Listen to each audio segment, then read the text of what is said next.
वाह क्या मर्तबाए गौस है बाला तेरा, ऊंचे ऊंचों के सरों से कदम आला तेरा। सर भला क्या कोई जाने कि है कैसा तेरा, औलिया मलते हैं आंखें वो है तलवा तेरा। शुक्र के जोश में जो है वो तुझे क्या जाने, खिज्र के होश से पूछे कोई रुतबा तेरा। तू हुसैनी हसनी क्यों न मुहय्युद्दीन हो, ए खिजर मजमे बहरैन है चश्मा तेरा।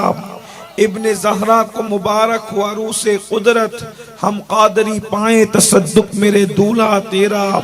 नबी जिल अलवी बुर्ज बतूली मंजिल, हसनी चांद हुसैनी है उजाला तेरा। नबवी मिह अलवी फसल बतूली गुलशन, हसनी फूल हुसैनी है महकना तेरा। हसनी फूल हुसैनी है महकना तेरा, और अल्लामा खैर है ए गौस वो तीखा तेरा।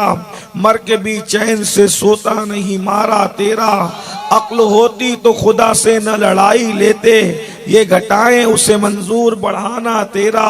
वो रफाना लका जिक्र का है साया तुझ पर, जिक्र ऊंचा है तेरा बोल है बाला तेरा। जिक्र ऊंचा है तेरा बोल है बाला तेरा, वो रफाना लका जिक्र का है साया तुझ पर, जिक्र ऊंचा है तेरा बोल है बाला तेरा। मिट गए मिटते हैं मिट जाएंगे आदा तेरे, न मिटा है न मिटेगा कभी चर्चा तेरा। राज किस शहर में करते नहीं तेरे खुदाम, बाज किस नहर से लेता नहीं दरिया तेरा। और सारे अख्ताबे जहां करते हैं काबे का तवाफ, काबा करता है तवाफे दरे वाला तेरा। फख्रे आका में रजा और भी एक नज़्मे रफ़ी, चल लिखा लाए सना खानों में चेहरा तेरा। और मुझको रुस्वा भी अगर कोई कहेगा तो यूं ही, हाँ वही ना वो रजा बंद है रुस्वा तेरा। और है रजा यूं न बिलक तू नहीं जय्यद तो न हो, जय्यदे सैयदे हर दैर है मौला तेरा। और बाज़े अशहब की गुलामी से ये आंखें फिरनी, बाज़े अशहब की गुलामी से ये आंखें फिरनी, बाज़े अशहब की गुलामी से ये आंखें फिरनी। देख देख नीचा न दिखाए कहीं शजरा तेरा, देख नीचा न दिखाए कहीं शजरा तेरा। और मेरे इमाम अहले सुन्नत एक मजीद आगे बढ़ के कहते हैं, जो तेरा तिफ्ल है कामिल है या गौस, तुफैली का लक़ब वासिल है या गौस, तुफैली का लक़ब वासिल है या गौस। कोई सालिक है या वासिल है या गौस, वो कुछ भी है तेरा साइल है या गौस, वो कुछ भी है तेरा साइल है या गौस। तू अपने वक्त का सिद्दीक़ अकबर, तू अपने वक्त का सिद्दीक़ अकबर। गनीयो हैदरो आदिल है या गौस, गनीयो हैदरो आदिल है या गौस। हजारों ताबई से तू फजूतर, ये तब का मुजमलन फाजिल है या गौस। और वो क्या जानेगा फजले मुर्तजा को, जो तेरे फजल का जाहिल है या गौस। और कहा तूने के जो मांगो मिलेगा, गदा तुझसे तेरा साइल है या गौस। आज की ये महफिल कुतुबुल अक़ताब, गौसुल अग़वास, शेखुल शुयूख, गयासुल कौनैन, गौसुल आलमीन सैयदना शेख अब्दुल कादिर जिलानी रदी अल्लाह तबारक व तआला की बारगाह में खिराज अक़ीदत पेश करने के लिए जो वो मुनक्किद की गई है। मैं सोच रहा था कि गौस पाक पर इतनी तकरीरें की, आज मैं क्या बोलूं। मौलाना ने शेर पढ़ा तो मैंने सोचता हूं कि उसी को अपना उन्वान बनाऊं। बाज़ अशहब की गुलामी से ये आंखें फिरनी, बाज़ अशहब की गुलामी से ये आंखें फिरनी। देख ईमान का उड़ जाए ना तोता तेरा, देख ईमान का उड़ जाए ना तोता तेरा। ये शेर मेरे इमाम ने रवाफिज के रद्द में कहा है। ये शेर इसलिए कि रवाफिज औलिया अल्लाह को नहीं मानते, और बिलखुसूस वो गौसे आजम को खास तौर पे नहीं मानते। सुन्नी और राफजी में बहुत बड़ा फर्क ये भी है कि सुन्नी जितना ज्यादा गौस पाक को मानता है, रावजी उतना ज्यादा गौस पाक से चिढ़ता है। तो आपने फरमाया बाज असहाब की गुलामी से ये आंखें फिरनी, तू किसकी गुलामी से आंखें फेर रहा है? गौस पाक की गुलामी से। और ये बाज अशहब क्या है? आज पूरी गुफ्तगू का उन्वान बाज अशहब है। ये बाज अशहब क्या है? हालांकि ये बड़ा तहकीकी उन्वान है, मैं कोई मुहक्किक नहीं, और मेरी तरह मजमे में भी ऐसे ही लोग हैं जैसे मैं, वैसे जैसे इमाम वैसा मुक्तदी, जैसे मुक्तदी वैसे इमाम, तो जाहिर सी बात है अरे अल्लाह अकबर। तो ये हाल होता है। तो ये बड़ा तहकीकी उन्वान है बाज अशहब की गुलामी और बाज अशहब क्या है। लेकिन मैं आज कोशिश करूंगा, घंटे भर का टाइम है, सरकार गौसे आजम का लक़ब है बाज अशहब, और बड़ी बात यह है कि उनको ये लक़ब कुदरत की तरफ से मिला है। सरकार गौसे आजम के अलकाबात में से तो बाज अशहब जो हैं उनको ये कुदरत की तरफ से एक लक़ब मिला। बहुत से आपके अलकाब है, एक लक़ब आपका है बाज अशहब, और आप बहुत इस पर फख्र करते थे। सरकार गौस पाक को इस पर बड़ा फख्र था। आपने खुद कहा है अनल बाजी हो, मैं जो है वो विलायत की दुनिया का बाज हूं। अनल बाजी हो अशहब कुल्ल शेखिन, ये जितने वली हैं वली, वो विलायत की दुनिया का मैं बाज अशहब हूं। आप फरमाते फक्र से कहें अनल बाजी व अशहब कुल्ल शेखिन, मैं सारी विलायत की दुनिया का बाज अशहब हूं। अब आप सोचते होंगे कि ये बाज अशहब क्या है, तो मैं उसको अब आपकी अपनी जबान में कहूं कि ये बाज अशहब असल में बाज किसको कहते हैं? शाहीन को बाग कहते हैं, जिसको आप अंग्रेजी में सिर्फ समझाने के लिए कह रहा हूं, हालांकि थोड़ी सी तब्दीली है इन नामों के अंदर, लेकिन बहरहाल सिर्फ आपको तफहीम हो जाए। बाज अशहब, एक तो बाज को शाहीन कहते हैं, अरबी में बाज, उर्दू में शाहीन, इंग्लिश में ईगल, और इसको जो है उकाब भी कहा जाता है। उकाब, इकबाल उकाब से इतने मुतासिर हुए कि इकबाल ने अपनी पूरी जिंदगी शायरी का उन्वान उकाब को करार दिया। इकबाल ने जो रसूलुल्लाह का गुलाम है उसको उकाब से तशबीह दी है। जैसा कि अब आप शाहीन समझ गए ना, उकाब, शाहीन, बाज सब समझ में आ गई आपके। आप देखा ना वो परिंदा, ये परिंदों का सरदार है सारे परिंदों में, जिसे बास कहते हैं, उकाब कहते हैं। अल्लाह अकबर। तो उकाब जो है वो परिंदों का सरदार है और मेरे मुर्शिद वलियों के सरदार है। इकबाल इतना मुतासिर था उकाब से कि इकबाल जैसे मुफक्किर ने अपनी शायरी की बुनियाद उकाब पर रखी, और जब भी मोमिन जवानों को उसने मुखातिब होकर बात की तो हमेशा कहा कि तुम कौवे चिड़िया नहीं हो, बल्कि तुम उकाब हो, उकाब। और उसने कहा नहीं तेरा नशेमन कसर सुल्तानी के गुंबद पर, नहीं तेरा नशेमन कसर सुल्तानी के गुंबद पर, तू शाही है बसेरा कर पहाड़ों की चट्टानों में। और उकाबी रूह जब बेदार होती है जवानों में, नजर आती है उनको अपनी मंजिल आसमानों में। सुभान अल्लाह। नारे तकबीर, नारे रिसालत, अज़मते गौसे आज़म, फैज़ाने गौसे आज़म। सुभान अल्लाह। अब ये बाज अशहब, एक तो बाज का मतलब हो गया उकाब, ईगल, शाहीन हो गया। बाज अशहब का क्या मतलब? यानी चमकने वाला, रोशन बाप, झपटने वाला रोशन बाप, बाज।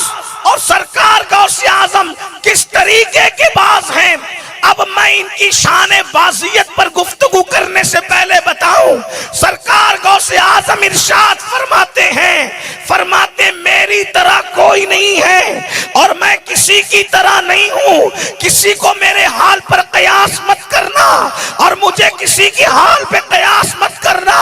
कहा तुमने कुरान सुना, इन्नी आलमो माला तालमून, के जो मैं जानता हूं वो तुम नहीं जानते। आका गौस पाक कहते हैं इन्नी आलमो माला तालमून के राज को अब्दुल कादिर जिलानी कहते हैं। वाह वाह वाह वाह, सुभान अल्लाह सुभान अल्लाह। नारे तकबीर, नारे रिसालत, फैज़ाने गौसे आजम, शाने गौसे आजम, विलायते गौसे आजम, औलादे गौसे आजम।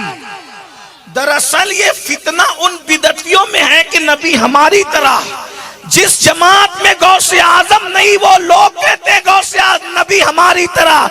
हम कहते हैं जब गौसे आजम किसी की तरह नहीं है तो उनका नाना मुस्तफा जान रहमत किसी की तरह कैसे हो सकते हैं।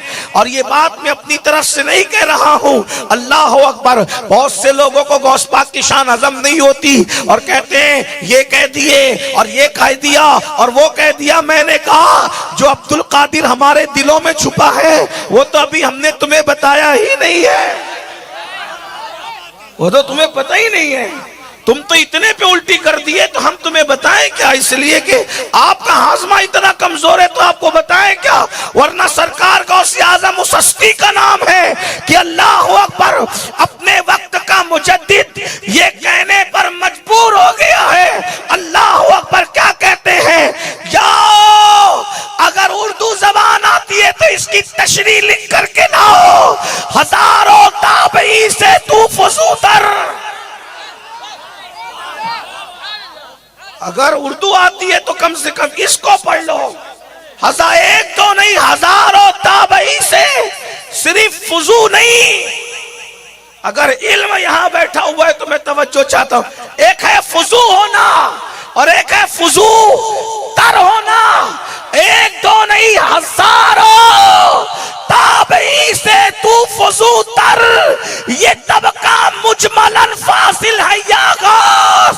और उसके बाद फिर कहते हैं जब बेटा ईशान का है तो दादा के लिए कहते हैं वो क्या जानेगा फजले मुर्तजा को, जो तेरे फजल का जाहिल है या गौस। लोग कहते हैं अली समझ में नहीं आता, मैंने कहा जो समझ में आ जाए वो अली नहीं हो सकता, क्योंकि अली के 11वें नंबर का बेटा जब इन्नी आलमो माला तालमून का राज बनकर आया है, जब 11वें नंबर के बेटे की ये शान है तो उनके बाप अली इब्न अबू तालिब की शान। नारे हैदरी, नारे हैदरी, नारे हैदरी, सुभान अल्लाह सुभान अल्लाह। मैं अक्सर जलसे में देखता हूं कि जो आगे बैठते हैं वही ड्यूटी पूरी करते हैं, पीछे बैठने वाले अपने आप को वीआईपी समझते हैं। मैं एक बात कहूं, नबी के जलसे में और आकाओं के जलसे में कभी वीआईपी बनकर मत आना, कुछ मिलेगा नहीं। हाँ, यहां सिर्फ दीवाने बनकर आना, मांगने से सिवा पाओगे। हाँ, वो नारा मौलाना लगा रहे हैं तो ये इतने पीछे, ये मैं कहता हूं फिर ना लगाओ नारा। कोई आपके साथ कमिटमेंट नहीं है हमारी कि आपको नारा लगाना ही पड़ेगा, बगैर नारे के भी हम तकरीर करते हैं। नारा ना लगे, और अगर आकाओं का लगे तो यहां से लेके वहां तक अगर दूर से कोई गैर मुस्लिम भी गुजरता हो ना तो उसको एहसास हो कि आशिकों की महफिल में किसी महबूब का जिक्र हो रहा है। नारे हैदरी, नारे हैदरी, सुभान अल्लाह सुभान।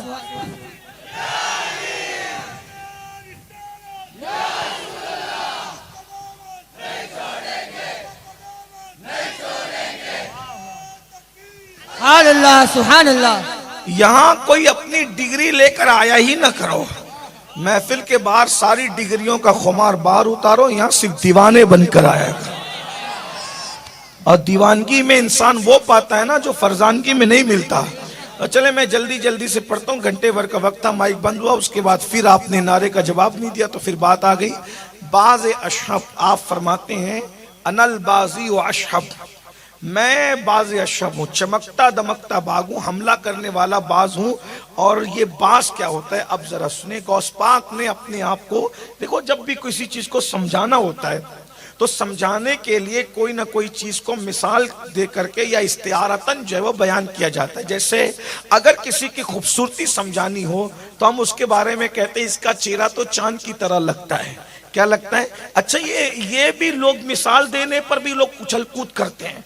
एक शख्स ने यूट्यूब पे बैठ करके जो है वो कूद फांड की, उसने कहा ये सुन्नी तो अपने आप को गौस पाक का कुत्ता कहते हैं, रसूल पाक का कुत्ता कहते हैं। बोले इंसान को कुत्ता बना के इंसान की तौहीन कर दी। तो मैंने कहा जला दो सारे उन दीवानों को, फिर सारा दीवान शायरी का जला दो जिसमें महबूब के चेहरे को चांद से तशबीह दी गई है। अगर कुत्ते बोलने से इंसान की तौहीन होती है तो चांद बोलने से भी इंसान की तौहीन होती है, क्योंकि चांद इंसान से अफजल नहीं है। लेकिन तुझे पता ही नहीं है कि इस्तिआरा कहते किसे हैं। पढ़ो लिखो तो पता चले। तो कहा नहीं, 8 साल तक पढ़ा है सहारनपुर में। मैंने कहा सहारनपुर से काम नहीं बनता, जब तक बाबे मदीनतुल इल्म से दिल के तार नहीं जुड़ते तब तक इल्म का फैजान नहीं मिलता। वरना वो तो फरिश्तों का उस्ताद बन करके बैठा था जिसको आज दुनिया इब्लीस कह रही है। क्या समझा, क्या समझ में आया? इस पर भी लोग कहते हैं कि वो फरिश्तों का उस्ताद था। क्या सबूत है? मैंने कहा इमामुल मुतकल्लिमीन ने अपनी किताब में लिखा है कि वो मुअल्लिमुल मलाइका था। हाँ, वो मुअल्लिमुल मलाइका था। ये किताब के हवाले इसलिए नहीं पढ़ते हम लोग क्यों तकरीर का तसलसल भी उसमें टूटता है। और कितनी किताबों का हवाला पढ़ा, फिर आप किसको खबर इमामुल मुतकल्लिमीन की किताब किधर है? लेकिन बहरहाल चलिए मैंने पढ़ दिया। तो आजकल इस पर भी बहस है कि वो मुअल्लिमुल मलाइका नहीं था। मैंने कहा कि इमामुल मुतकल्लिमीन ने लिखा है कि वो मुअल्लिमुल मलाइका था। अब आपको अगर कोई बात करना है तो इमामुल मुतकल्लिमीन पर आप बात करें, और आप उन पे बात नहीं कर सकते। इसलिए नहीं कर सकते कि वो 14वीं सदी के मुजद्दिद का उस्ताद था। हाँ, जहां जाकर 14वीं सदी का मुजद्दिद जहां जानुए तलम्मुस तय करता है उसको इमामुल मुतकल्लिमीन कहते हैं। बहरहाल तो उसको क्या मिला? इतना बड़ा वो इल्म का ठेकेदार बना हुआ था, क्या मिला? तो बात यह है कि जब तक के फैजान इल्म नहीं मिलता सिर्फ उलूम से काम नहीं चलते। अगर उलूम से काम चलते तो इब्ने तैमिया भी बड़ा ठेकेदार बना था इल्म का, और भी XYZ बहुत ठेकेदार बने थे। तो कहा ये कुत्ता कह दिया अपने आप को। मैंने कहा कुत्ते का ये मतलब नहीं है जो तू ले रहा है, इसलिए कि जब इस्तिआरतन कोई बात कही जाती है ना, जैसे मेरे महबूब का चेहरा चांद की तरह। गालिब ने भी कहा थोड़ा इसको जरा आवाज थोड़ी सी खोल दो, थोड़ी सी खोल दो इसको, आवाज कम मत करो, इसलिए कि मैं शिकायत करने वाला आदमी नहीं हूं। लेकिन असल में 8-10 दिन से कुछ जरा सा आवाज की पेटी पर कुछ सूजन सी है। वो डॉक्टर ने तकरीर के लिए मना किया है। बल्कि डॉक्टर ने, मुझे अभी मुंबई गया था तो उसने कहा कि बात भी मत करना। तो मैं हंस के रह गया। मैंने कहा कि मैं कब ये हूँ। मेरा दोस्त डॉक्टर है, उसने कहा तकरीर न कर तू। मैं कहा तू दवा दे, मशवरा न दे। लेकिन दूसरा बम्बई का डॉक्टर तो वो दोस्त नहीं था ना, तो उसके सामने चुप रहना पड़ा। तो जो करीबी लोग होते तो उनको डांट सकते, तो दूसरे को क्या डांटेंगे। लेकिन अगर थोड़ा माइक खुला रहेगा तो मैं बात करूंगा। और एक बात तो मैं ये कहता हूँ, मेरी तमन्ना है कि जब मैं माइक पर नबी आले नबी का जिक्र करूं उसी वक्त तो मेरी जान जाए। मेरी दिल की तमन्ना यह है कि मैं उसी हालत में मरना चाहता हूँ। न मैंने आवाज बचाना, न मैंने जिस्म बचाना, न मैंने जान बचाना। नज दिया सब तज दिया फिर तुझको क्या, मोरा तन मन धन सब फूंक दिया, ये जान भी प्यारे जला जाना। बस ये तमन्ना है और कुछ नहीं। तो थोड़ा सा उसको खोले तो ताकि मैं इनसे बात कर लूं। तो कहा कि ये कुत्ता कह दिया तो तौहीन होगी। तो मैंने कहा कुत्ता कहने पे अगर तौहीन होती है तो शेर कहने पे भी तौहीन होती है, क्योंकि शेर भी कोई बहुत बड़ी हस्ती नहीं है। सारे जंगल में जो गुंडागर्दी करता है उसको शेर कहते हैं। सबसे बड़ा गुंडा जो है ना जंगल का, उसको शेर कहते हैं। अब अगर आपने कहा कि मेरा मुनाजिर शेर है तो ये भी तो तौहीन है। अगर कुत्ता कहने पे तौहीन है तो शेर कहने पे भी तौहीन है, चांद कहने पे भी तौहीन है। लेकिन बात मैं आपको समझाऊं, कुत्ता इसलिए नहीं कहते कि किसी को कुत्ता बनाना है, शेर इसलिए नहीं कहते कि उसने चीरफाड़ करना है, चांद इसलिए नहीं कहते कि उसके मुंह में गड्ढे पैदा करना है, बल्कि ये इस्तिआरे की जबान होती है। शेर जब कहा जाता है तो शेर से मुराद ये होता है कि जैसे शेर बहादुर होता है वैसे मेरा मौलाना बहादुर है। जैसे चांद बहुत खूबसूरत है वैसे चांद खूबसूरत दिखता है, वैसे जैसे मेरे बेटे का चेहरा खूबसूरत है। इसी तरीके से अगर किसी को कुत्ते से कोई अपने आप को तशबीह देता है तो कुत्ते की वफादारी बड़ी मशहूर है, तो वो बताना ये चाहता है कि जैसे कुत्ता मालिक का दरबार छोड़कर कभी नहीं जाता, मैं भी अपने मुर्शिद का दरबार छोड़ के कभी नहीं जाऊंगा। उससे हकीकत नहीं बल्कि इस्तियारा मुराद लिया जाता है। गालिब जैसों ने इस्तियारे की जबान में बात की। गालिब ने कहा था कल 14वीं की रात थी, शब्बर रहा चर्चा तेरा। कल 14वीं की रात थी, शब्बर रहा चर्चा तेरा। कुछ ने कहा कि चांद है, कुछ ने कहा चेहरा तेरा। हम भी वहां मौजूद थे, हमसे भी सब पूछा किए, हम चुप रहे, हम हंस दिए, मंजूर था पर्दा तेरा। तो गालिब जैसा आदमी भी महबूब को चांद से तशबीह देता है। ये तशबीह होती है, तशबीह की जबान होती है। तो अब आप समझ में आ गई आपके, तो इस तरह से बात समझाई जाती है। तो गौसे पाक को आला हजरत ने जो बाज़ अशहब कहा अपनी तरफ से नहीं कहा, और गौस पाक ने अपने आप को जो बाज़ अशहब कहा वो भी अपनी तरफ से नहीं कहा, बल्कि जो बाज़ अशहब कहा ये कुदरत की तरफ से आपको खिताब और लक़ब मिला था। अब सुनो बाज़ की खुसूसियत क्या होती है, और उस तनाजुर में गौसे पाक की शान सुन लीजिए। अब मैं इधर उधर नहीं जाऊंगा, अपनी इसी गुफ्तगू पर बाज़ अशहब की गुलामी से ये आंखें फिरनी, देख उड़ जाए ना ईमान का तोता तेरा। अल्लाह अकबर। सरकार गौस पाक फरमाते हैं जब मेरा कोई फरमान सुनो ना तो उसकी तस्दीक किया करो, ये मत कहा करो कि ये गलत है, ये झूठ है। जो मेरी बात का इनकार करेगा उसका ईमान को खतरा होगा, उसका ईमान चला जाएगा। इसलिए मेरी जो भी बात सुनो उसकी तस्दीक किया करो। हम तो कहते हैं मुर्शिद आप जो कह रहे हो ना उससे बहुत बढ़ करके आपकी शान है, हम आपकी शान का अंदाजा क्या लगाएं, हम आपके मकाम का अंदाजा क्या लगाएं। बहरहाल तो सरकार गौसे आजम ने अपने आप को बाज़े अशहब कहा। इकबाल ने भी जब जो है वो आशिकाने रसूल को मुखातब किया तो उन्होंने उनको बाज कहा, उकाब कहा, शाहीन कहा। अब ये जो शाहीन है, उकाब है, अव्वल तो ये कि ये परिंदों का सरदार है, नंबर 1 ये परिंदों का सरदार है। अब मैं अपने जबान में गौस पाक को समझाने लगा हूं, वो परिंदों का सरदार है, ये वलियों का सरदार है। तवज्जो करना, इसीलिए अपने आप को बाज़े अशहब का कहाँ होगा, इसलिए कि अब मैं सिर्फ तशरीह कर रहा हूँ, समझाने लगा हूँ, हतमी कोई बात नहीं कर रहा हूँ।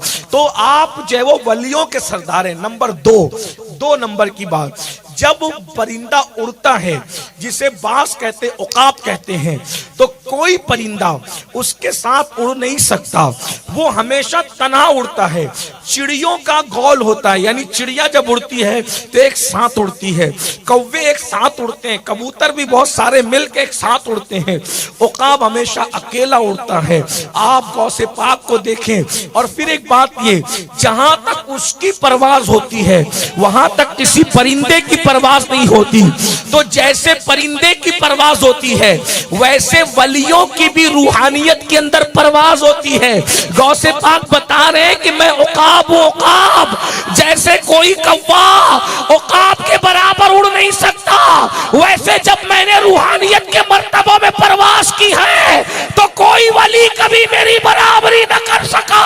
हत्ता के जिसने 90 लाख को ईमान की दौलत अता की वो भी ये गुनगुनाने लगा, क्या या गौसे मुअज़्ज़म नूरे हुदा मुख्तार नबी मुख्तार खुदा सुल्तान दो आलम कुत्बे औला खैरात जलालत अर्द समा। तकबीर, नारे रिसालत, जश्ने गौसे आजम, फैजाने गौसे आजम, औलादे गौसे आजम।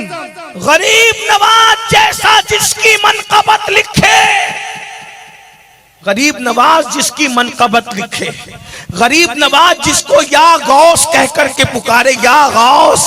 लोग कहते हैं या गौस कहना शिर्क है। मैंने कहा हम मौलवी की सुने या जिसने 90 लाख को ईमान की दौलत अता की उसकी सुने? हमने मौलवियों से दिन लिया है या नबी के बेटे से दिन लिया है? अब अगर कहते हो कि या गौस कहना शिर्क है, मैंने कहा जो 90 लाख को ईमान देता है उसने या गौस कहा, और किसी या गौस नहीं कहा, या गौसे मुअज़्ज़म नूरे हुदा। ऐ गौसे आज़म आप हिदायत का नूर है, मुख्तार नबी मुख्तार खुदा। आपको खुदा ने भी मुख्तार बनाया है और आपको नबी ने भी मुख्तार बनाया है। सुल्तान दो आलम कुत्बे औला, आप दोनों आलम के सुल्तान है और आप बहुत आली कुतुब हैं। हैरात जलालत अर्दो समा, आपकी अजमत को देख करके जमीन और आसमान हैरान हो गए हैं। ये मनकबत कौन लिख रहा है? ये मनकबत गरीब नवाज लिख रहे हैं। ये मेरे गौस की शान है, जिसकी शान में गौसे आजम की शान में गरीब नवाज ने मनकबत लिखी हो, कुतुबुद्दीन बख्तियार काकी ने जिसकी मनकबत लिखी हो, साबिर कलियर ने जिसकी मनकबत लिखी हो, मुजद्दिद अल्फसानी ने जिसकी मनकबत लिखी हो, इमाम जाफर सादिक ने जिसकी शान बयान की हो, मुस्तफा जान रहमत ने जिसका मकाम बयान किया हो, अल्लाह अकबर, उवैसे करनी के सामने जिसका जिक्र किया गया हो, वो मेरा मुर्शिद शेख अब्दुल कादिर जिलानी की जात है। कादरी हूँ, शुक्र है रब्बे कदीर का, दामन है मेरे हाथ में पीराने पीर का। तो अल्लाह अकबर। अब ये बास की दूसरी सिफत याद रखते जाना जरा, बास की दूसरी सिफत, उसके बराबर कोई नहीं उड़ता। इसीलिए गौसे आजम फरमाते हैं जहां मैं पहुंचा वहां कोई नहीं पहुंचा, और फरमाते हर वली किसी न किसी नबी के कदम पर होता है। मैं अपने नाना मोहम्मदुर रसूलुल्लाह के कदम पर हूं, और फरमाते जहां जहां नबी ने कदम रखा, ये शान गौसियत है, ये शान गौसियत है। अगर समझ में आए बात तो कहना सुभान अल्लाह कहना, अगर बात समझ में आए तो कहना, वरना मत कहना। ये शान गौसियत है कि गौसे आजम कहते जहां जहां मेरे नाना ने कदम रखा, मैंने उनके कदम के बाद अपना कदम रखा। बस एक मकाम है जहां मैंने कदम नहीं रखा, वो मकाम नबूवत है। उसके अलावा हुजूर ने जहां जहां कदम रखा, मैंने वहां वहां कदम रखा। मेरे नाना ने बस नबूवत जहां है, मैंने वहां कदम नहीं रखा। ये सरकार गौसे पाक रदी अल्लाह ताला फरमा रहे हैं, अहले बिदत को गौस पाक हजम कब होना है। लेकिन तकलीफ इस बात पर है कि अहले बिदत से लोग इतने मुतासिर हो गए कि लोग कहते हैं क्या गौस पाक की ये शान हो सकती है? मैंने कहा उससे बड़ी शान है, तुझे पता ही नहीं है। हाँ, लोग कहते हैं मौला अली काबे में कैसे पैदा हो गए? मैंने कहा वो तो गौस पाक का बाप है। काबा जिसके दरवाजे तक चल कर आता है उसे अली का बेटा अब्दुल कादिर जिलानी कहते हैं, और इसको 14वीं सदी का मुजद्दिद अपनी जबान में कहता है। सारे अख्ताब जहां करते हैं काबे का तवाफ।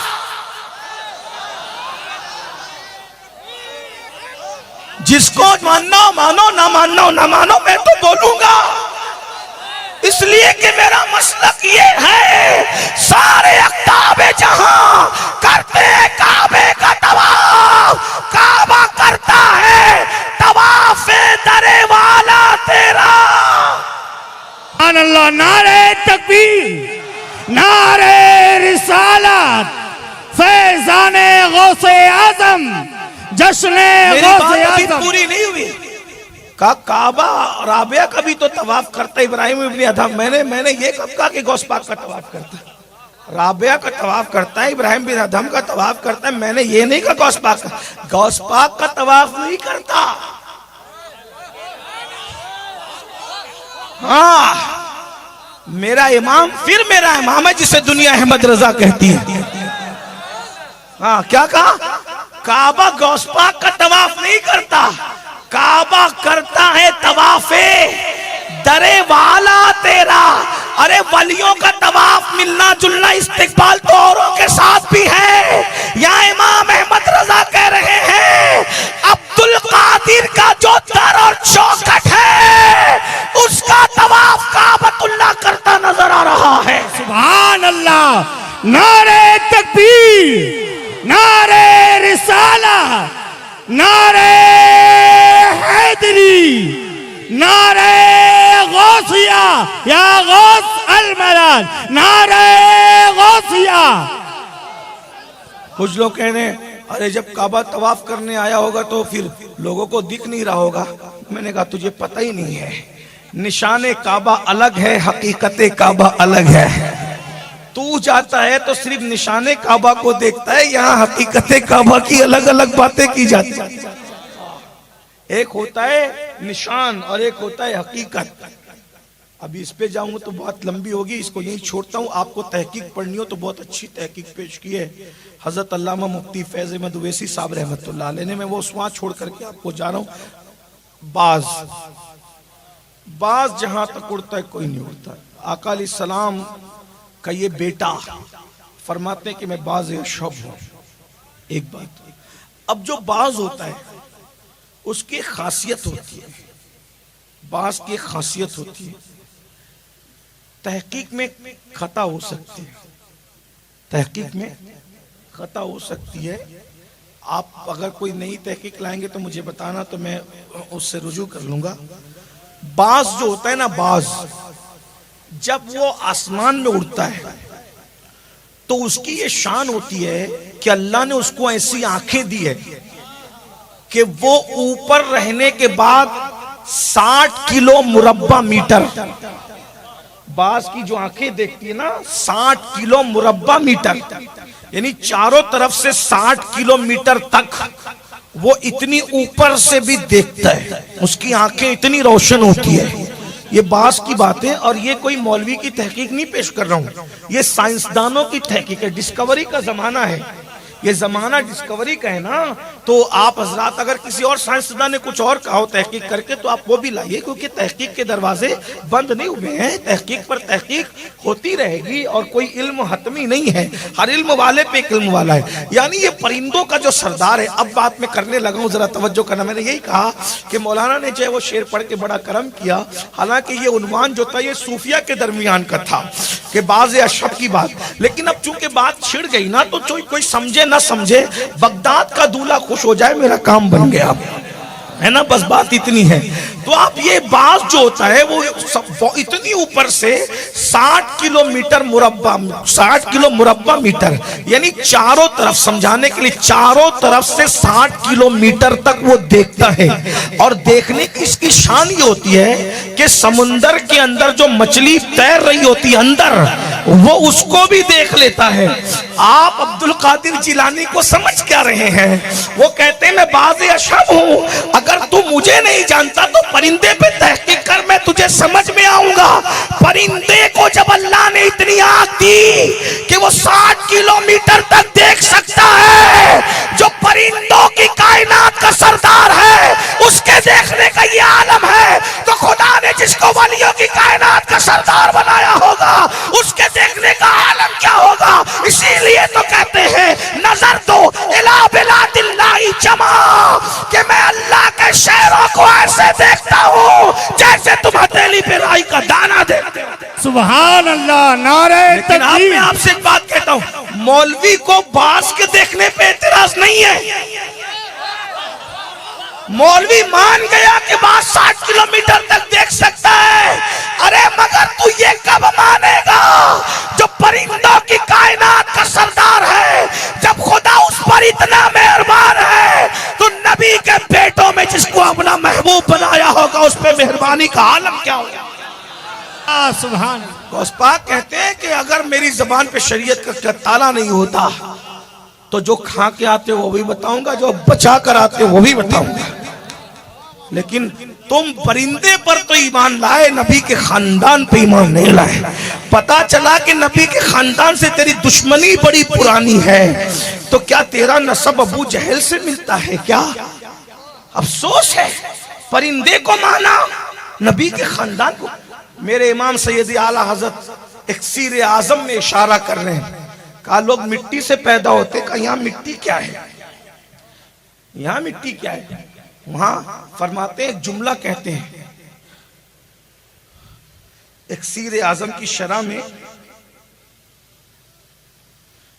मुजीर मुअज्जम के अंदर लिखते हैं, फरमाते हैं नबी के घर वाले मिट्टी से पैदा हो। कहा तुझे मालूम है तो मालूम है, नहीं मालूम है तो बकबक न कर। वो कैसे पैदा हुए? तो कहा इन्नमा युरीदुल्लाहु लियुज़हिबा अन्कुमुर रिज्स व युताहिरकुम तत्हीरा। इन्नमा युरीदुल्लाहु लियुज़हिबा अन्कुमुर रिज्स अहलल बैत व युताहिरकुम तत्हीरा। तो ये तो कुरान की आयत है। अब वो बताते हैं ये मिट्टी विट्टी यहाँ नहीं, कहते आबे तत्हीर से जिसमें पौधे जमे, उस रियाज़े निजाबत पे लाखों सलाम।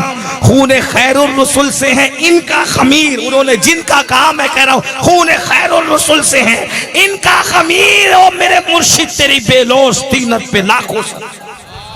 अल्लाह सुभान अल्लाह।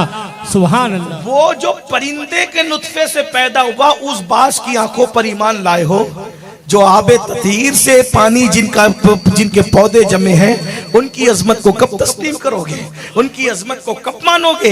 तो वो परिंदा होता है। अब सुनिए, उसके देखने, मैंने बता दिया उसका देखना कितना बड़ा होता है। नंबर 2, वो परिंदा बहुत बागैरत होता है, इसीलिए पूरी जिंदगी में कभी वो घोंसला नहीं बनाता। वो हमेशा, सारे परिंदे घोंसले बनाते हैं, आबाज कभी घोंसला नहीं बनाता। जाओ डिस्कवरी का दौरे तहकीक कर लो, पढ़े लिखे लोग हैं, तहकीक कर लो, तो वो कभी घोंसला नहीं बनाता और वो कभी घोंसले में नहीं रहता। क्योंकि घोंसले में कब रहता है परिंदा? जब उसको खौफ होता है कि मुझे मौसम तकलीफ देगा।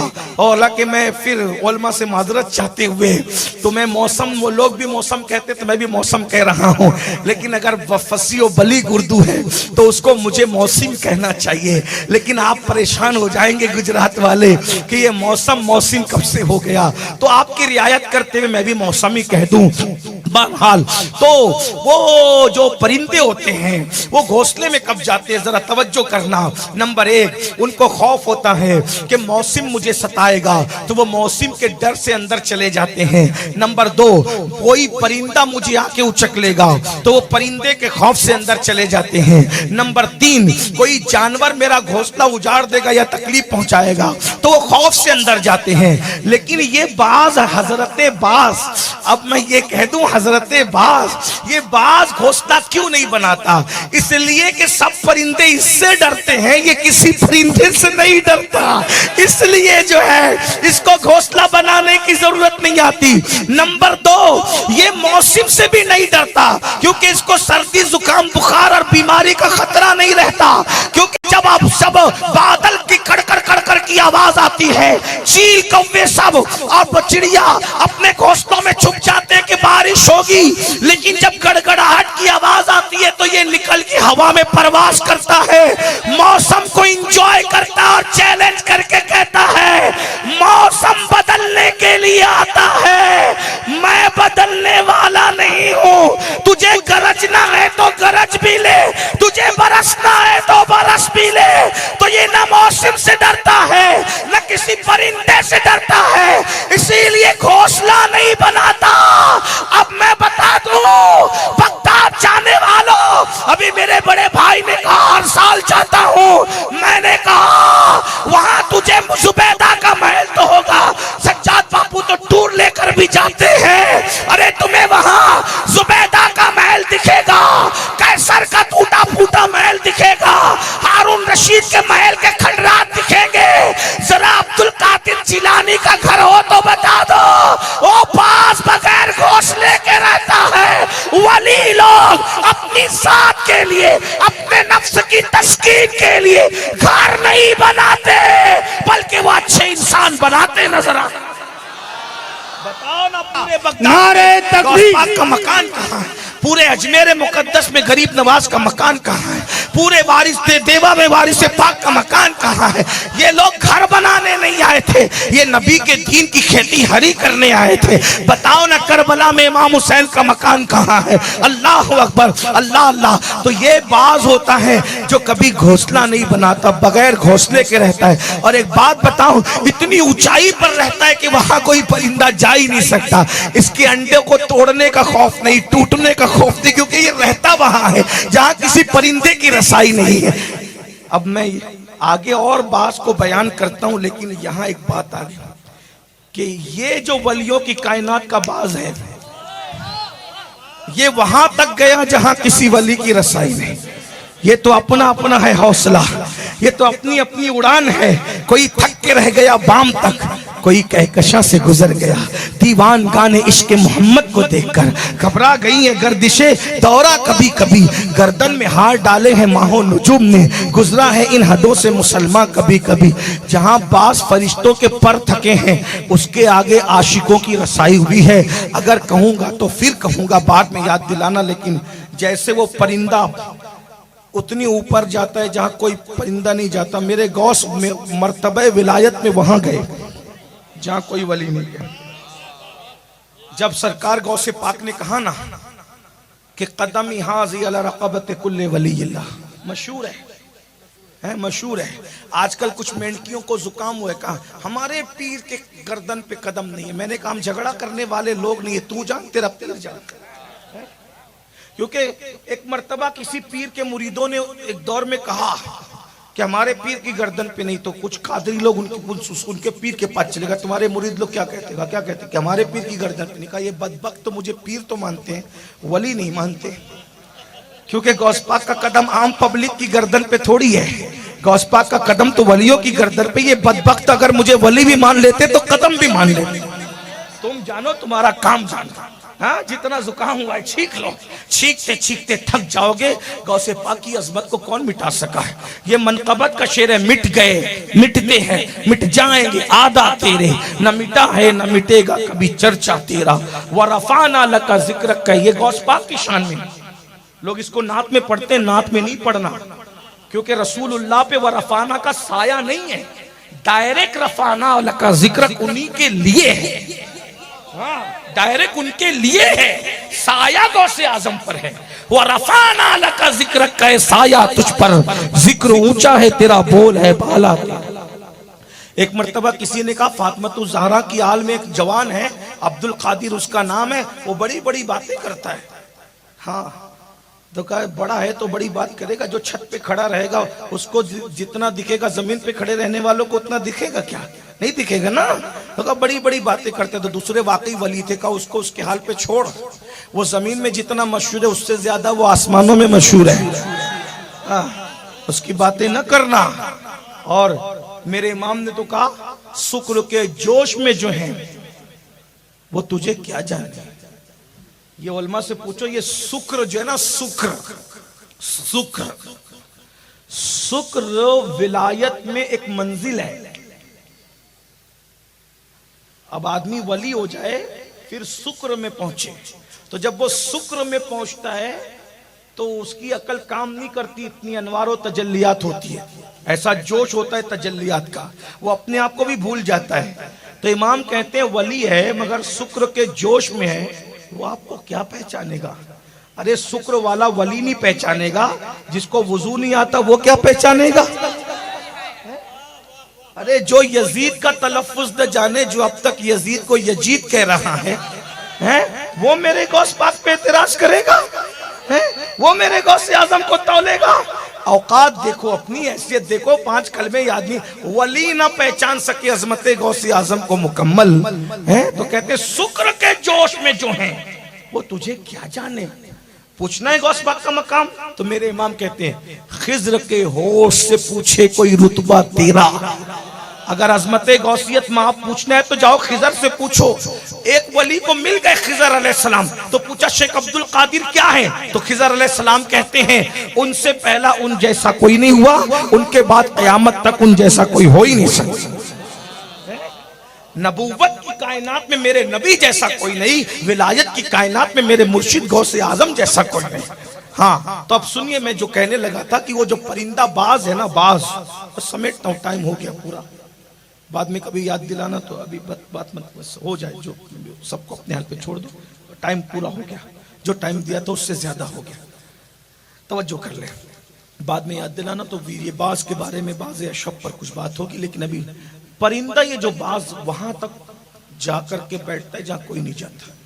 तो एक दिन सरकार गौसे पाक रज़ी अल्लाह तआला का एक मुरीद था, ये गौस पाक के जमाने की बात है, यानी उस जमाने का कादरी। हम तो 900 साल के बाद के कादरी, और अगर मुरीद होना तो कादरी जरूर कहा करो अपने आप को, क्योंकि सरकार गौसे पाक फरमाते हैं कि जो अपने आप को मेरी तरफ मंसूब करता है फिर वो मेरा हो जाता है, उसकी इज्जत मेरी इज्जत हो जाती है, उसको कभी जलील होने नहीं देता। हाँ, ये गौस पाक। अब आप कहेंगे कि यार ये तो आपने तासुब की बात कर दी। कादरी मेरे नजदीक वो नहीं है सिर्फ जो गौस पाक के सिलसिले में मुरीद है, ना, जो भी गौस पाक से मोहब्बत करता है वो कादरी है। हाँ, इसलिए कि मैं सिलसिलों की तफरीक में न कभी पढ़ा हूं न कभी पढ़ता हूं। क्यों? मेरा मसलक ये नबी का जो गुलाम है, हमारा वो इमाम है, और अल्लाह का शुक्र उसी की बरकत है कि मैं मुरीद कादरी सिलसिले में हुआ हूं, लेकिन चिश्ती सिलसिले की भी खिलाफत नक्शबंदी। ये मैं फजीलत के लिए नहीं बता रहा हूं, ताकि किसी के दिमाग में शैतान वसवसा डाले ना, तो उसको पता चले कि मैं मुरीद कादरी हूं, लेकिन चिश्ती भी हूं, नक्शबंदी भी हूं, सोहरवर्दी भी हूं, रिफाई भी हूं, शाजली भी हूं, और इसी तरीके से जितने सलासिल हैं अल्हम्दुलिल्लाह वो मेरे पास मौजूद है। तो मैं किसी सिलसिले से तासुब कैसे करूंगा, क्योंकि मैं हर सिलसिले का खलीफा हूं अल्हम्दुलिल्लाह। अगर मैं जरा भी बेअदबी करूंगा तो फैजान मुझसे रूठ जाएगा, तो इसलिए सब हमारे हम सब के हैं। लेकिन बहरहाल मुरीद कादर, और सबसे बड़ा सिलसिला कादरी सिलसिला, सबसे बड़ा सिलसिला। क्यों? क्योंकि इस सिलसिले को जिसने थामा है वो गौसे आजम है। गौसे पाक फरमाते हैं जो मेरा मुरीद होगा मरने से पहले, तौबा करने से पहले कभी मैं उसको मरने नहीं दूंगा। जो मेरा मुरीद होगा वो तौबा पर मरेगा। उस बात फरमाते हैं जो मेरा मुरीद होगा वो तौबा पर मरेगा। बहरहाल तो जल्दी जल्दी सुन लीजिए, थोड़ा सा टाइम ज्यादा हो गया आपका, 10 मिनट मुझे दे दें, बात पूरी कर लेता हूँ। जो वक्त दिया था आपने उससे मैं थोड़ा सा ज्यादा चल रहा हूँ, तो 10 से 15 मिनट का टाइम दे दें, बात पूरी करता हूँ। तो कादरी मुरीद थे वो। उस दौर में एक वली थे, वाकई वली थे, बहुत बड़े वली थे। उनका नाम था हजरत शेख अब्दुल रहमान तफसोंजी, बहुत बड़े वली थे। उनकी महफिल थी। उनकी महफिल में उनकी जबान से निकल गया, जैसे अपने लोग होते हैं ना, तो आदमी थोड़ा कुछ कि भाई अपने सब, हम लोग भी आपको अपने ही समझ के बोलते हैं ना, लेकिन बाद में ये यूट्यूब गड़बड़ करता है। वरना जब तक ये नहीं था तब तक कुछ नहीं था। बहरहाल तो अपनों में बोल देता आदमी। तो उन्होंने कह दिया कि इस वक्त रुए जमीन पर मेरे जैसा कोई वली नहीं है। किसने कहा? अब्दुल रहमान तफसोंजी सरकार, बड़ा आदमी, बड़ी हस्ती है। उसमें कादरी थे, वो पहचान नहीं पाए, उठकर वो खड़े हुए। उन्होंने अपनी चादर गुदड़ी, उस वक्त सूफिया गुदड़ी ओढ़ते थे, चादर उन्होंने गुदड़ी ओढ़ रखी थी। उन्होंने यूं फेंकी महफिल में, वो कहा अगर तुझ जैसा वली रुए जमीन पे कोई नहीं है तो आ मुझसे लड़, कुश्ती कर, आ मुझसे कुश्ती कर, लड़। तो उन्होंने देखा तो अब चाय से ज्यादा केतलियां गर्म होती है। तो जैसे मुरीदों ने सुना, आस्तीनें चढ़ाई, हमारे पीर से लड़ते हो भाई, तुम बैठो, चुप रहो। ये मैं इसको देख रहा हूं, और मैं देख रहा हूं कि ये इसके बाल बाल से नूर निकल रहा है, इसके बाल बाल से, यानी ये कोई मामूली पीर का मुरीद नहीं है, ये इसके बाल बाल से नूर निकल रहा है। अब यहां मैं कहना चाहता हूं, जो गुलाम हो जाएं आले रसूल उसको इतना नूरानी कर देते कि बाल बाल से नूर छनता है, तो खुद की औलादों को कितना मुनव्वर करते होंगे, क्या मुनव्वर करते होंगे। वो औलाद में से नहीं था, सिर्फ मुरीद था, मुरीद, सिर्फ मुरीद था। तो हजरत अब्दुल रहमान तफसोंजी ने कहा कि इससे मत लड़ो, ये किसी बहुत बड़े पीर का मुरीद दिखता है, तेरे बाल बाल से नूर निकल रहा है।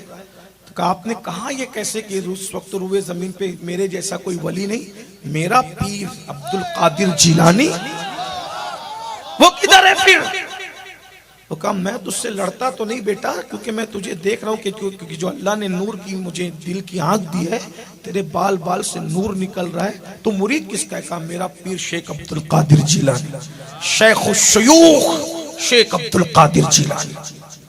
और अब हवाले के साथ सुन लो, अगर हजम कर सकते हो, नहीं कर सकते तो कोई बात नहीं। सरकार गौसे आजम का ये फरमान बहजतुल असरार में मौजूद है, हवाला याद रखना, उल्टी मत करना। बहजतुल असरार नंबर 2 शेख मुहक्किक की जुब्दतुल आसार, नंबर 3 इमाम अहमद रजा की फतावा रजविया, नंबर 4 इमाम अहमद रजा ही की मुजीर मुअज्जम। अब 4 किताब का हवाला तो काफी होगा ना, क्योंकि हम 4 यार वाले हैं, वरना और भी पढ़ता। सरकार गौसे आजम फरमाते हैं फरिश्तों के भी पीर होते हैं, जिन्नात के भी पीर होते हैं, इंसानों के भी पीर होते हैं, और मैं सब पीरों का पीर हूं अब्दुल कादिर जिलानी। शान है मेरे पीर की शान है ये। सुन्नियों तुम क्या समझते हो गौस पाक को? तुमने सिर्फ अभी न्याज और बिरयानी पे 11वीं पर तुमने तोला है गौस पाक को। गौस पाक को समझते क्या? गौस पाक कहते हैं जो मेरा वसीला देकर दुआ करे मैं जमानत देता हूं कि अल्लाह उसकी दुआ कबूल करेगा। गौस पाक फरमाते जो मेरा मुरीद होगा, अल्लाह ने मुझसे वादा किया, मुझ पे इल्हाम फरमाया है कि अल्लाह ने मुझे इजाजत दी है कि तू उसको जन्नत में अपने साथ ले जा सकता है। मैं अपने मुरीदों को अपने साथ ले जाऊंगा। गौस पाक एक मकाम पे फरमाते मेरी तो तमन्ना ही है कि मेरा मुरीद मरे और उससे पूछा जाए मर रब्बू का, तो अल्लाह मुझे इतनी इजाजत दे दे कि मैं जा करके उसको वहां जवाब मैं दूं। गौस पाक, फिर गौस पाक, मेरे भाई तुम समझते क्या हो गौस पाक? बहरहाल तो जब कहा मेरे पीर शेख अब्दुल कादिर जिलानी, कहा लेकिन बेटा तू तो बहुत चमक दमक रहा है। मैं किताब में लिखा हुआ वाक्य अपने अल्फाज के जामे में सब भाइयों को बच्चों को भी समझाने के लिए थोड़ा तशरीह के साथ कर रहा हूं। बेटा तू तो वाकई चमक रहा है, तो इतना बड़ा आदमी है, उन्होंने तो तू अपनी गुदड़ी ओढ़ ले, वो जो चादर फेंकी ना वो ओढ़ ले। तो कहा मैं अभी ये फेंकी हुई चादर नहीं ओढ़ता। तो कहा फिर? उसने ऐसे दाएं देख आवाज लगाई, बेगम लाइए मेरी चादर दीजिए। बेगम लाइए मेरी चादर दीजिए। तो हाथ बढ़ाया और चादर लेकर, यानी पता नहीं अब घर कहाँ होगा उनका, लेकिन बेगम भी इतने मकाम पर फाइज थी कि इधर से बेगम को पुकारा उधर। हाँ, ये कादरियों की शान है। गौस पाक क्या कहते पता है? मुरीदी ला तखफ वाशिन फइन्नी अज़ूमुन कातिलुन इंदल क़िताली। मेरे मुरीद घबराना मत, तेरा पीर कत्ल करने वाला और बदला लेने वाला है।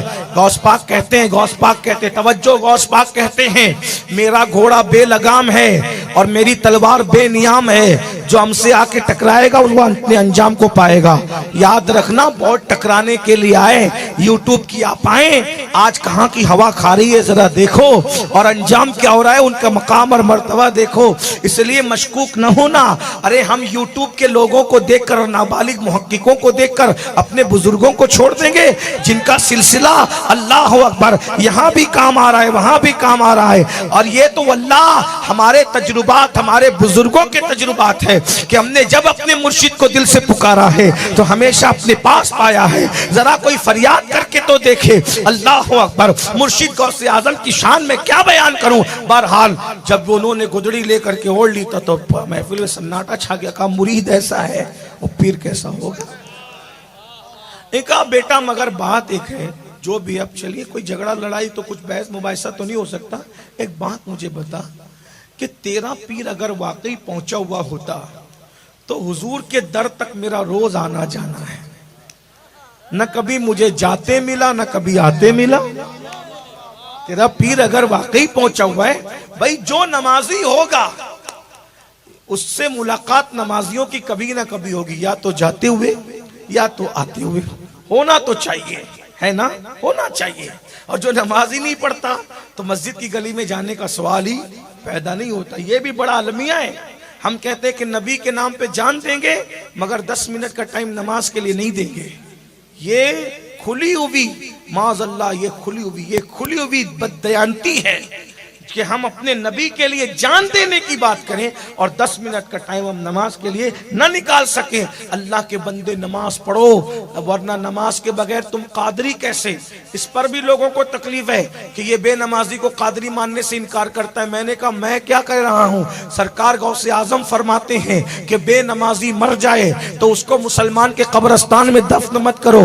जो गौसे आजम बेनमाजी को मुसलमान के कब्रस्तान में कबूल नहीं करते, वो गौसे आजम नमाजी को अपने सिलसिले में क्या कबूल करेंगे। बड़ी माजरत के साथ नमाज के बगैर आप कुछ नहीं हो सकते। तुम कादरी बने, चिश्ती बने, नक्शबंदी बने, स्वरबंदी बने, रजवी बने, अशरफी बने, बरकाती बने, मदारी बने, वारसी बने, तबकाती बने, शाजली बने, सब बने। क्या तुम अल्लाह रसूल के वफादार भी बने? अगर अल्लाह रसूल के वफादार नहीं बने तो फिर कोई सिलसिला तुम्हारे काम नहीं आएगा। और अगर तुम अल्लाह रसूल के वफादार हो और किसी सिलसिले में बिलफर्ज तुम मुरीद ना भी हो सके तो याद रखना, जहां जहां सिलसिले वाले होंगे उनसे आगे बेवफा सिलसिले वाले जहां होंगे, बावफा बगैर सिलसिले वाले उनके आगे नजर आएंगे। आपको मैं बताऊं, जब कोई रसूलुल्लाह का बावफा हो जाता है तो वैसे करनी की रूह बराए रास्त तो फिर उसको नबी तक खींच करके ले जाती है। हमारे यहाँ ये सिलसिले उवैसिया भी मौजूद है। आपको क्या पता, हमारे मुर्शिद मखदूम अशरफ जहांगीर सिमनानी को अल्लाह अकबर मुर्शिद अलाउलक पंडवी तक पहुंचने से पहले हजरत उवैस करनी की रूह ने उनकी तरबियत फरमाई है। आप क्या समझते हो वफादारी ये मुस्तफा को? नबी की वफादारी वो चीज है, सब मंजिल तक जाते हैं लेकिन नबी के वफादारों तक मंजिल चल करके आती है। नबी का वफादार जहां बैठ जाता है वही मंजिल बन जाया करती है, रश्क मंजिला बन जाया करती है। वफादार बनो नबी के। नबी का दिल तोड़ने वालों, नबी के दिल को अजियत पहुंचाने वालों, नबी के दिल को तकलीफ पहुंचाने वालों, माँ की एक बात ना मानो तो माँ का दिल टूटता है। नबी ने कहा नमाज में मेरी आंखों की ठंडक है। कब जाओगे नमाज के करीब, कब जाओगे नमाज के करीब? और याद रखना, अल्लाह के रसूल फरमाते हैं जिसने जानबूझकर नमाज छोड़ दी, कयामत के दिन उसके साथ मेरा कोई वादा नहीं है, मैं मोहम्मद उससे बेजार हूं। सुन लो, मेरी नजर में गौसे पाक जैसा बड़ा वली, और मेरी नजर क्या, मेरी औकात क्या, बड़े बड़े वलियों ने कहा गौस पाक जैसा वली अब कयामत तक नहीं पैदा हो सकता। गौस पाक सब कुछ होकर भी मेरे नबी के गुलाम है, गुलाम मेरे नबी के गुलाम है। आका जिससे बेजार हो गुलाम उससे खुश हो जाएगा।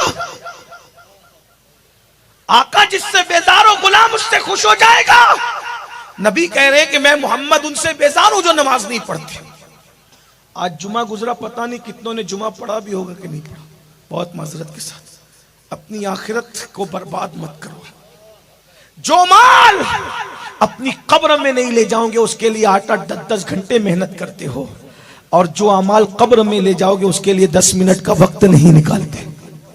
जो माल कब्र में साथ नहीं जाएगा उसके लिए सेठ जी, सियासी जी, ये जी वो जी, सबकी गुलामी करते हो। माल के लिए सबकी गुलामी करते हो, आमाल के लिए अल्लाह रसूल की भी गुलामी कर लो जरा। अगर निजात चाहते हो तो आओ, ये दुनिया में सब रहे। जितना कमाया, औलाद खूब हौज मौज करेंगे, दामाद हिस्सा लेकर के खूब अय्याशियां भी करेंगे। लोग जिनका माल अल्लाह रसूल राजी नहीं, फिर उनके माल अय्याशियों में खर्च होते हैं। कोई तुम्हारी मगफिरत की दुआ भी करेगा? सोचो तो सही है, किस दुनिया के पीछे पड़े हो? जो औलाद आजकल की आज औलाद 24-24 घंटे में माँ को फोन करके खैरियत नहीं पूछती। सब औलाद ऐसी नहीं है, लेकिन 99% औलाद ऐसी हो गई जो 24 घंटे में फोन करके माँ बाप की खैरियत न पूछे जीते जी। वो मरने के बाद तुम्हारी मगफिरत की दुआ क्या करेंगे? किस चक्कर में हो? और मैं तो अपने आप को कहता हूँ, मौलाना पीर कह रहे थे, सैयद साहब मेरे बड़े भाई पीर कहते हैं। मैंने कहा हम क्या उस कौम के पीर बने यार? जो कौम अपने माँ बाप की वफादार न हुई वो हम पीरों की क्या वफादार होगी? हम किसके चक्कर में हैं? छोड़ो सबका चक्कर। वल्लाहु व रसूलुहु अहक़्क़ु अन युरदूह, अल्लाह उसका रसूल इस बात के हकदार है कि उनको राजी किया जाए। और जब तक सबका चक्कर नहीं छोड़ोगे उस वक्त तक कभी यार का दर नहीं मिल सकता।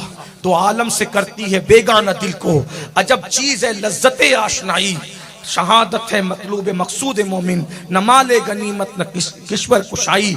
और इकबाल ने बहुत मजे में कहा था, कहते हैं कि जब इश्क सिखाता है आदाब खुदागाही, खुलते हैं गुलामों पर असरार शहीनशाही। जब तुम नबी के वफादार होते हो तो नबी का फैजान खुद तुम्हें सिखाने आता है। वफादारी की मैं बात करूं तो टाइम जाएगा, ये बात इसी पे बात पूरी करता हूं। हजरत अब्दुल रहमान तफसूंजी ने फरमाया कि तेरा पीर अगर वाकई तू इतना पहुंचा हुआ है, तेरा पीर भी पहुंचा हुआ होगा, लेकिन मैं हैरान हूं कि वो मुझे दिखता क्यों नहीं। मैं बारगाह रिसालत में आता जाता इससे पता चला कि वलियों के लिए भी कोई महफिल सस्ती है और आना जाना होता है। अब जो मानता है मानता है, जो नहीं मानता वो नहीं मानता, जो मजाक उड़ाता है उड़ाता रहे, अपनी उसकी मर्जी है। महफिल सस्ती है। अब आप कहेंगे कि सैयद ये बता कि समझ लो कि वली रहता है अहमदाबाद में, मदीने मुनव्वरा की महफिल में वो जाके कैसे आएगा चंद मिनट में? मैंने कहा मैं कुरान पे ईमान रखता हूं। तो कहा वो क्या? सूरतुल नमल के अंदर है कि पलक झपकने से पहले हजरत सुलेमान के उम्मती ने वहीं खड़े खड़े मुल्क शाम से यमन में तख्ते बिल्किस मुल्क यमन से तख्ते बिल्किस मुल्क शाम में लाके रख दिया। कब? पलक झपकने से पहले। तो जब सुलेमान अलैहिस्सलाम की उम्मत का वली है तख्ते बिल्किस पलक झपकने से पहले एक मुल्क से दूसरे मुल्क में लाके रखता है, ये सुलेमान अलैहिस्सलाम की उम्मत का वली है। तो सुलेमान अलैहिस्सलाम की उम्मत का कोई वली उम्मत मोहम्मदिया के वली के बराबर नहीं हो सकता। तो जब वो वली इस वली के बराबर नहीं है, वो पलक झपकते एक पल में तख्ते बिल्किस यमन से शाम में लाके रख दे, एतराज नहीं है। तो अगर ये पलक के झपकते उधर चला जाए, उधर से यहां आ जाए, तो फिर कौन सा एतराज है? लेकिन वो क्यों लाया, तख्ते बिल्किस क्यों लाया? तो कुरान कहता है वो क्यों लाया। अल्लाह ने उसको किताब का इल्म दिया था, वो किताब का इल्म जानता था ना, इसलिए वो तख्ते बिल्किस लाया। तो मैंने कहा उस जमाने में किताब कौन सी थी? तो मानना पड़ेगा जबूर थी। मैंने कहा जो जबूर के असरार पी ले, वो पलक के झपकते इतना बड़ा काम कर जाए। जो कुरान के असरार पी ले, फिर अल्लाह उसको क्या मकाम अता फरमाएगा। मगर तुम जिसको वली समझते हो, हम उसको वली नहीं समझते ना। हम तो उसको वली समझते हैं जिसको कुरान हदीस वली कहता है। तुम लोग किसको वली समझते हो?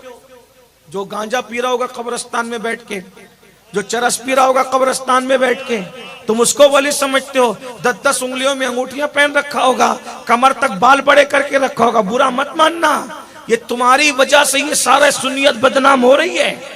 अरे जिसको अल्लाह ने वली नहीं बनाया, एक बात कहूं, बुरा मत मानना, आप बोलोगे तो कहूंगा वरना नहीं कहूंगा। बहुत भोंडी और गंदी मिसाल देने लगा हूं, लेकिन पहले इजाजत चाहता हूं।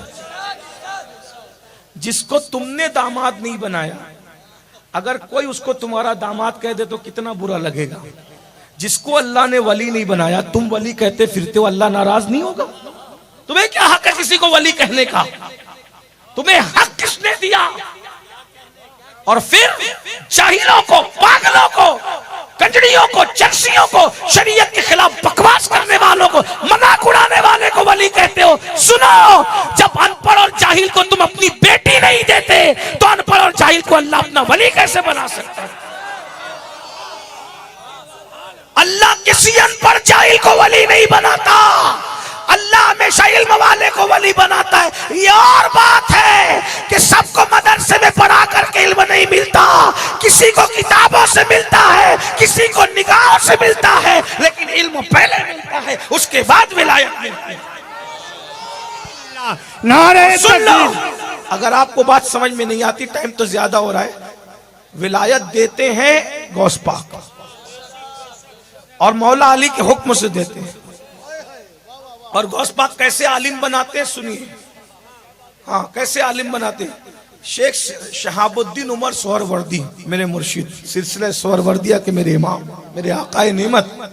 हाँ, वो बहुत पढ़े लिखे थे। और बहुत, जब आदमी नया नया पढ़ लिख करके आता है ना, उनको नहीं कह रहा हूँ, एक आम बात कर रहा हूँ, बड़ा बड़ा पढ़ लिख करके, नया नया पढ़ लिख करके आता तो बुकराती बहुत करता है। पुराने इमाम के पीछे लग जाएगा, उसको सताएगा, पुराने उलमा के पीछे लगेगा, उसको नए नए मसाइल इम्तिहान के लिए पूछेगा। याद रखना, इम्तिहान के लिए किसी से मसला मत पूछना, वरना इल्म के फैजान से महरूम हो जाओगे। तो नया धोबी कपड़े ज्यादा धुलता है ना, ऐसा लोग कहते हैं। तो नया नया इल्म आता है तो आदमी को थोड़ा सा, तो उनको नहीं कह रहा हूँ सब बातें समझाने तो। लेकिन शेख शहाबुद्दीन भी जो है ना, इल्म आ गया था बहुत, और बहुत मुनाजरे करते थे, बहुत शौक था मुनाजरा, इससे मुनाजरा, उससे मुनाजरा। और वो दौर मुनाजरों का था। मुनाजरों का उन्वान क्या रखते थे लोग पता है? काला कपड़ा अफजल है कि सफेद कपड़ा,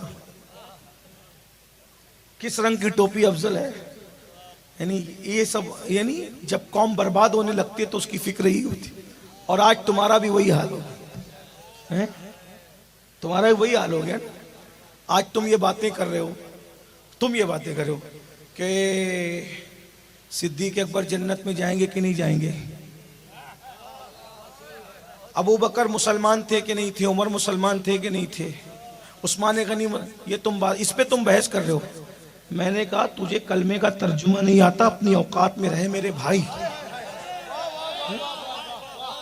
तू नबी के घर वाले और नबी के सहाबा के ईमान पे बातें कर रहा है, जिनके ईमान को कुरान ने कसौटी बनाया। आज तुम उनका ईमान चेक कर रहे हो। कुरान ने कहा, कुरान ने कसौटी बनाया है। अल्लाह पाक इरशाद फरमाता वइज़ा क़ील लहुम आमिनू कमा आमनन नास, ऐ महबूब इनसे कह दो ईमान ऐसे लाओ अन्नास, जैसे लोग ईमान लाए। ये अन्नास जो अलीफ लाम है ना, तो ये हाँ इससे मुराद नबी के सहाबा हैं।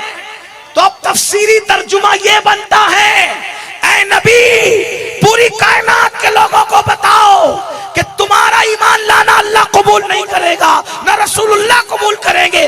कब तक? जब तक नबी के सहाबा की तरह ईमान नहीं लाओगे।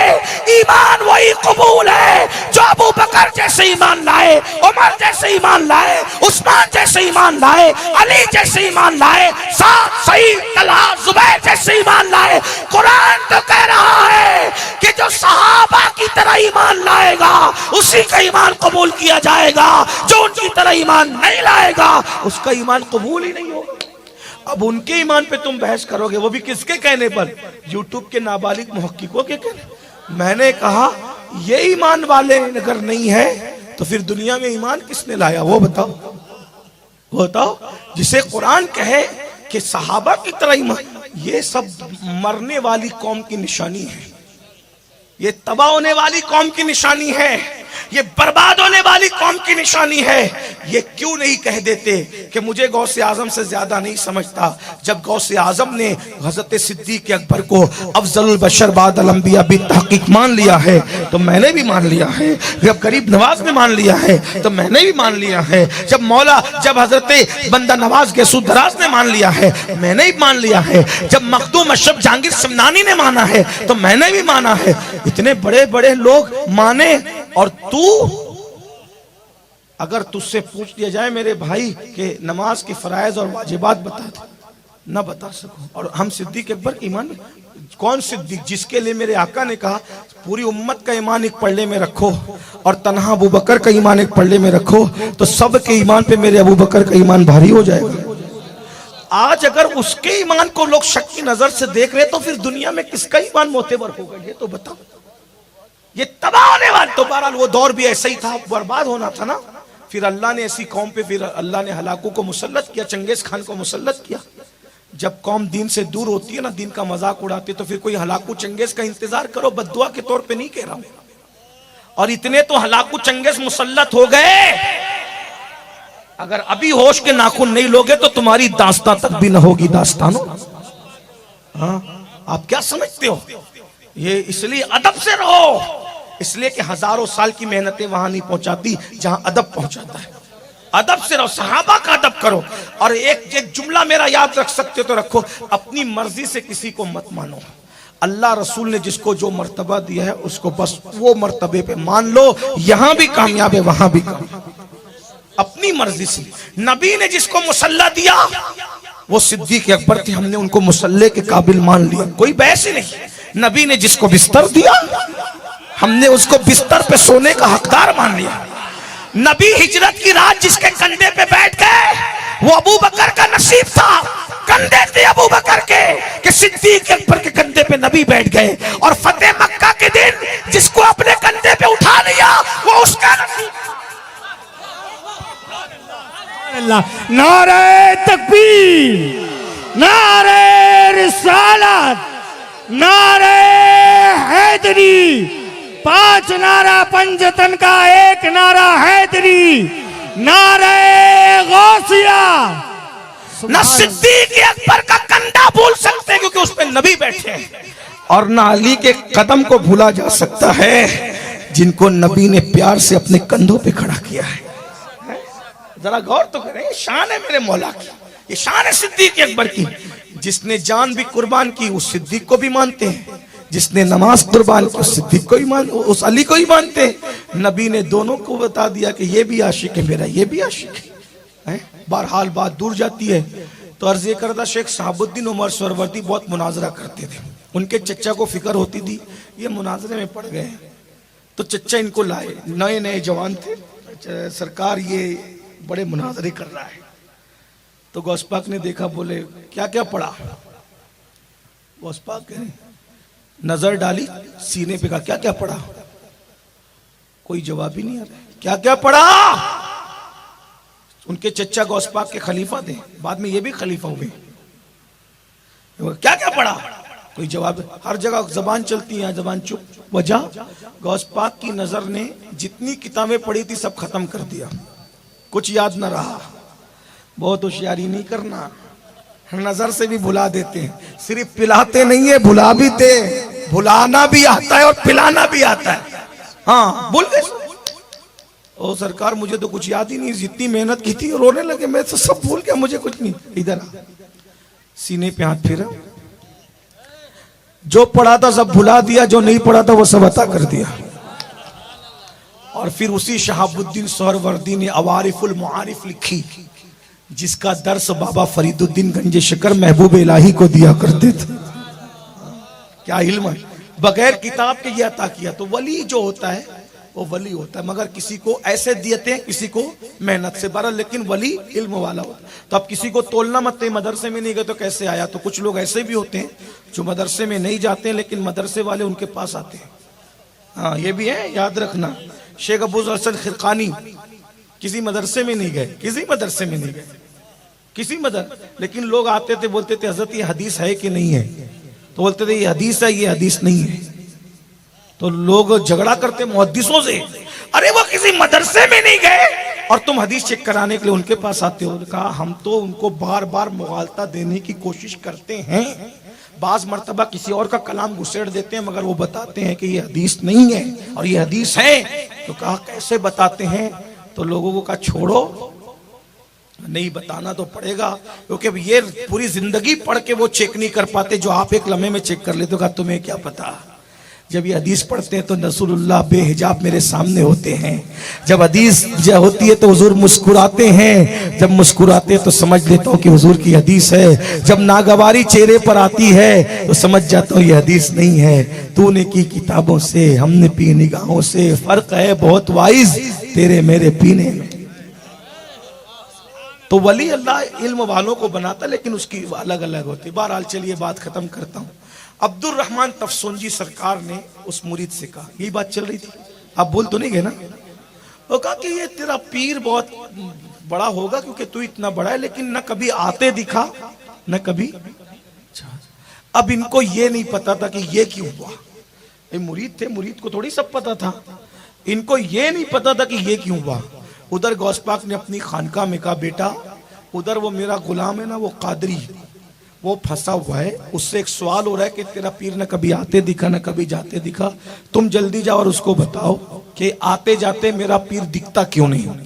बात खत्म कर रहा हूं, मेरा पीर आते जाते दिखता क्यों नहीं। तो वह आए मुरीदीन, इनको सब बताया। तो उन्होंने पूछा, फला तारीख को फला दिन आपको एक खिलात मिली थी जिसके किनारों पे कुल अल्लाह लिखी हुई थी, वो हरे कलर की थी, और रसूलुल्लाह के दरबार में आप जाते हो तो पर्दे के पीछे से वो खिलत तुम्हें दी गई थी किसी खूबसूरत हाथों से।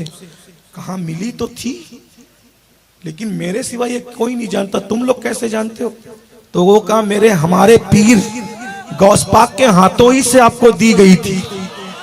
और आप ये जो कहते हैं ना कि ना आते दिखता ना जाते दिखता, जो आए जाए वो नजर आए। आप दर पे बैठते हैं, वो 24 घंटा घर में बैठता है। आप दर वाले हो, वो घर वाला है, उसकी वहां रसाई है जहां आपकी रसाई नहीं है।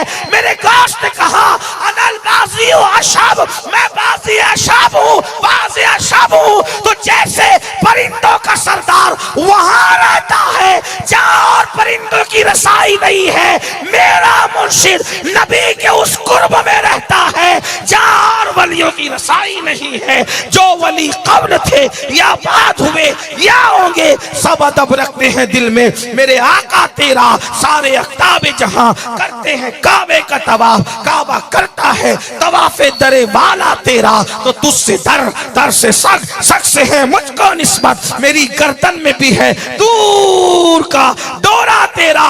इस निशानी के जो सग हैं नहीं मारे जाते, हश्र तक मेरे गले में रहे पट्टा तेरा। और क्या दबे जिस पे हिमायत कहो पंजा तेरा, शेर को खतरे में लाता नहीं कुत्ता तेरा। मेरी किस्मत की कसम खाएं सगाने बगदाद, हिंद में रह के भी देता रहूं पैरा तेरा। और मुझको रुस्वा भी अगर कोई कहेगा तो यूं ही हाँ हाँ वही ना वो रजा बंदे रुस्वा तेरा। वमा अलैना इल्लल बलाग।